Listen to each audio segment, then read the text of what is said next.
હાય અંજલિ, good morning. બસ તો જો અમારું વોર્મ વોટરથી સ્ટાર્ટ થાય છે મોર્નિંગ.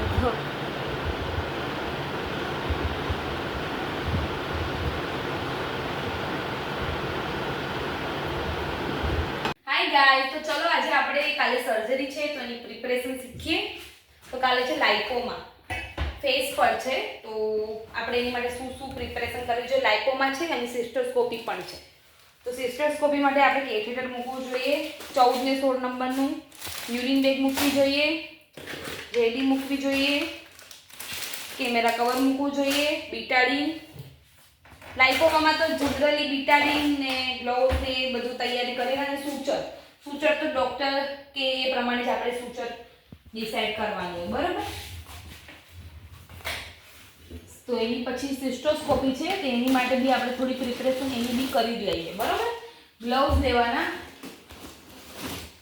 જેની સાઈઝ હોય એ પ્રમાણે. ગ્લવ્સ નોર્મલી 7, 7.5, 8 અને નાની સાઈઝ 6, 6.5 એટલા આવે છે, બરાબર.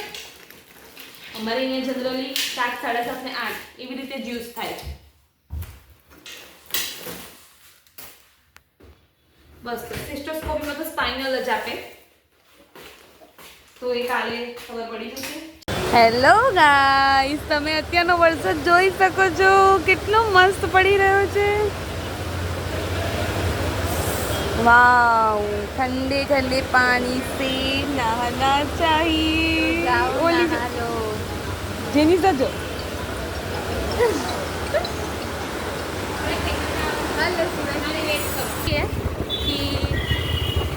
कल से हम दोनों साथ घर नहीं जा पाएंगे क्योंकि हमारे दोनों के टाइमिंग चेंज हो रहा है. एक्चुअली उनका टाइम वही है लेकिन मेरा टाइम चेंज हो रहा है. सो अभी वो पता नहीं ऐसे ब्लॉग कब लेंगे, लेकिन हाँ जितना हो सकेगा आपको दिखाएंगे. देखो ये खुश हो रही है कि मेरा टाइम चेंज हो गया है.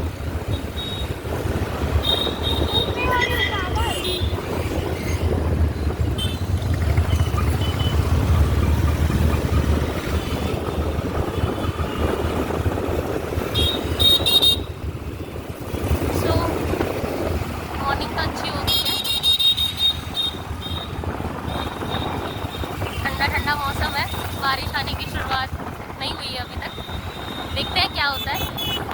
लेकिन पता ये नहीं चल रहा ये खुश क्यों है आज. हाँ, बारिश के मौसम में ये खुश होती है.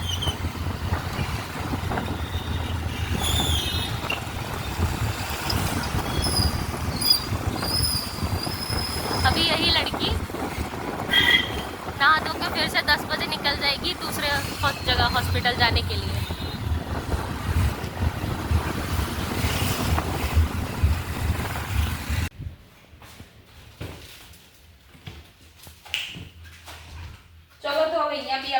આ ઓટીમાં કરવાનું છે. અમારે 2 ઓટી છે, એક માઇનર ને એક મેજર.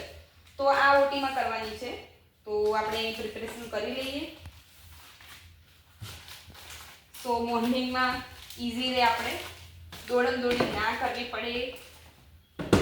બસ તો પેલી તો પોટ્રી પેડ મૂકવાનું, આ ખાસ ધ્યાન રાખવાનું, આ નહીં ભૂલવાનું કોઈ દિવસ. પોટ્રી યુઝ થાય તેની માટે પોટ્રી પેડ મૂકવું ફરજિયાત જ છે. ઓકે, એના પછી બસ તો આપણે ઓક્સિજન બધું ચેક કરી લઈએ. એનેસ્થેસિયા ટ્રોલીમાં તો પહેલા ઓક્સિજન ચેક કરી જ લેવાનું. તો છે ઓક્સિજન તો જોઈ લો, પ્રેશર બી બતાવે જ છે અહીંયા, જોઈ લો ઓટોનું. નાઇટ્રસ બી છે જ. ઓકે, સો ગાઈસ કાલે પ્રિપરેશન થઈ ગઈ છે અને કાલે સવારે મોર્નિંગમાં વહેલા ઉઠી છે. સો મળીએ આપણે, બાય. ઓકે નિધિ બેન, મારો એક ક્વેશ્ચન છે. બોલો. તમે કીધું જેમ ક્વોટરીનું, તો આપણે પેશન્ટ પ્લેટ શા માટે યુઝ કરીએ છીએ? પેશન્ટ પ્લેટ એવું છે કે પોટ્રી કરતા હોય ત્યારે એનો જે કરંટ હોય એ કરંટ બોડીમાંથી ક્યાંક તો પાસ થવો જોઈએ ને, તો એની માટે આપણે નીચે રાખતા હોય. જો બોડીમાં આપણે આ નીચે ના મૂકીએ બોડીને ટચ કરીને, તો એ કોઈ બી શરીરના કોઈ બી ભાગ ઉપર લાઈક બળવું મતલબ બળ્યા હોય ને એવી રીતે છાલા પાડી દે ओके અને પેશન્ટને બીજી તકલીફ ઊભી થઈ જાય એ અલગ.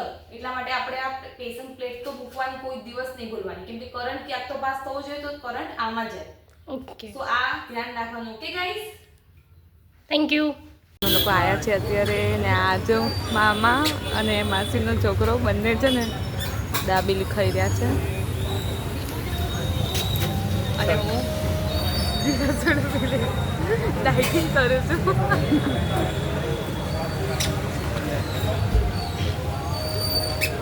સારું તો હવે ખાઈ લઈએ અમે લોકો, નહીં તો આ લોકો શરમાશે ખાવામાં.